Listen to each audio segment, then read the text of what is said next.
a situação do Recife. Quais são os principais desafios e o que é que precisa de política pública para que tenha uma vida urbana e social melhor para a população que realmente precisa de melhoria? Olha, Luciano, o que eu vou dizer agora é o maior, sem sombra de dúvida, é o maior desafio da cidade do Recife, é reduzir a pobreza e a desigualdade.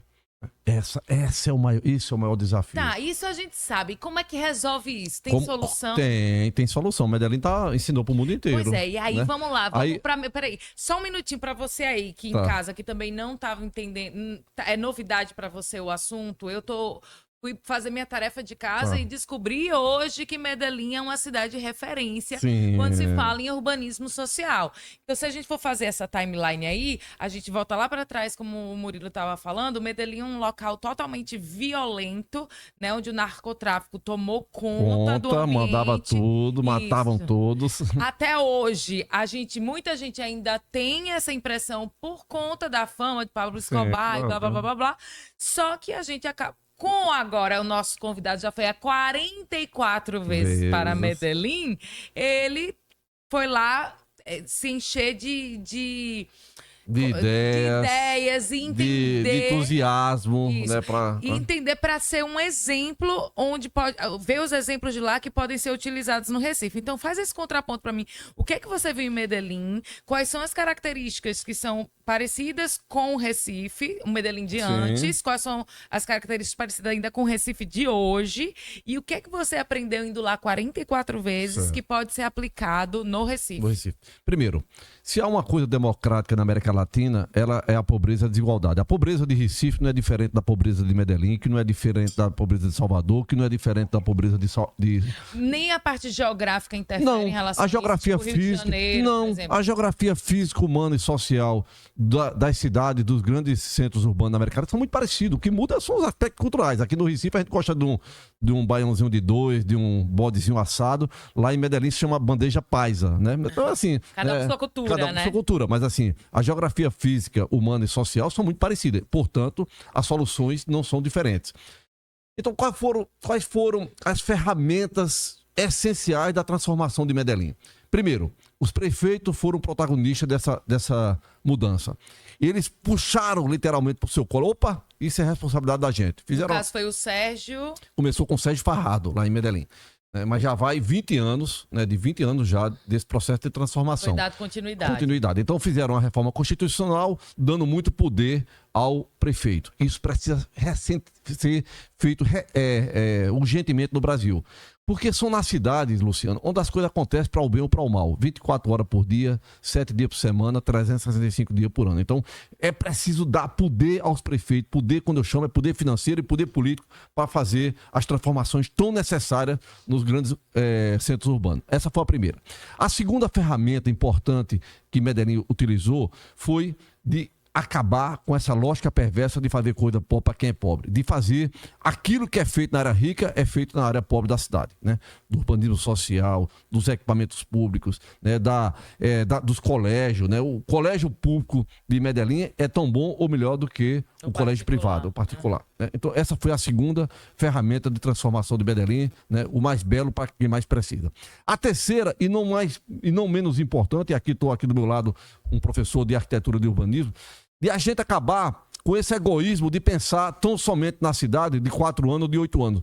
A maioria dos prefeitos do Brasil são muito egoístas, né? Porque são eleitos para um mandato de 4 anos, no primeiro dia que toma posse, né, já está pensando na reeleição e não pensa na cidade de 25 anos, 30 anos, 40 anos para frente, né, de novas gerações. Então, a gente tem que pensar na cidade de hoje, na cidade da manhã e na cidade, né, do 40, 50 anos para frente. Então, Medellín foi a terceira ferramenta da transformação de Medellín, do planejamento da cidade do longo prazo. O quarto elemento, a quarta ferramenta que Medellín utilizou para sair de cidade mais violenta do mundo para a cidade mais inovadora do mundo, está numa frase que diz bem assim: não faça sempre do mesmo se você quer resultado diferente. De inovar, de ser ousado, de não ter medo do novo, né? A gente aqui no Brasil, a maioria dos prefeitos, aqui em Recife a gente teve aqui 2 novos prefeitos ultimamente que foram muito inovadores, mas assim, A gente precisa de pessoas que estejam no poder, no comando da cidade, inovadoras, ousadas, que não tenham medo do novo, que não tenham medo de fazer diferente. Hoje à tarde, eu vou dar um exemplo concreto aqui a você, Luciano. Hoje à tarde, eu fui me encontrar com um amigo meu, um amigo querido, Zé Arlindo Soares, foi secretário de Planejamento da Prefeitura do Recife, quando o Jaba foi prefeito lá atrás.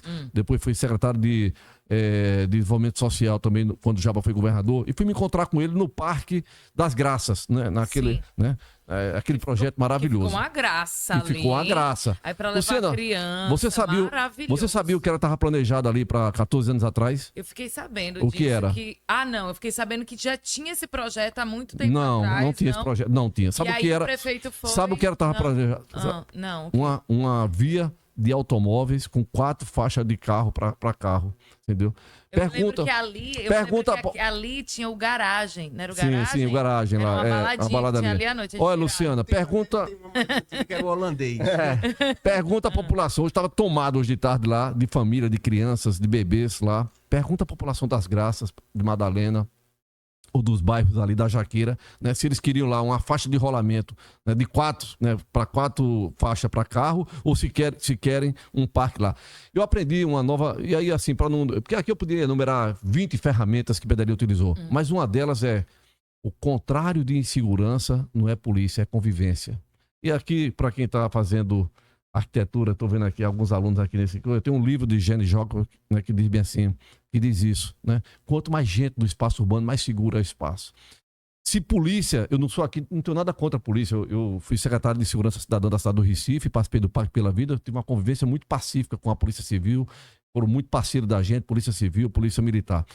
Mas se polícia entrar em comunidades pobres, né, com fuzil, metralhadora, caveirões, resolver esse problema da violência, o Rio de Janeiro era o lugar mais seguro do mundo. Tinha as UPPs, né? Pois é. E aí... Só faz criar mais dor, mais sofrimento. Ainda existe as UPPs lá? Não, acabou-se, porque... E aí é outra questão do que você estava falando agora, porque você estava falando da Medellín, que teve o acompanhamento. Tipo, o Sérgio começou e depois o pessoal... E mesmo partido diferente. Mas só o que aconteceu no Rio de Janeiro, que o problema do Rio de Janeiro não estava somente nas favelas. O problema do Rio de Janeiro era no Palácio Guanabara. Os últimos 6 governadores do Rio de Janeiro foram presos. E o atual vai ser preso também, Luciana. Entendeu? Então isso dá um exemplo muito ruim para a população da periferia, para o jovem da periferia. E como é que entra nas favelas do Recife para organizar tudo isso sem... Com equipamentos como Compaz, com urbanismo social, com escolas públicas de altíssima qualidade, com creche. Sabe qual é o maior programa que Medellín fez para enfrentar a violência? O programa da primeira infância, chamado Bom Começo. 100% das crianças pobres de Medellín estão dentro do programa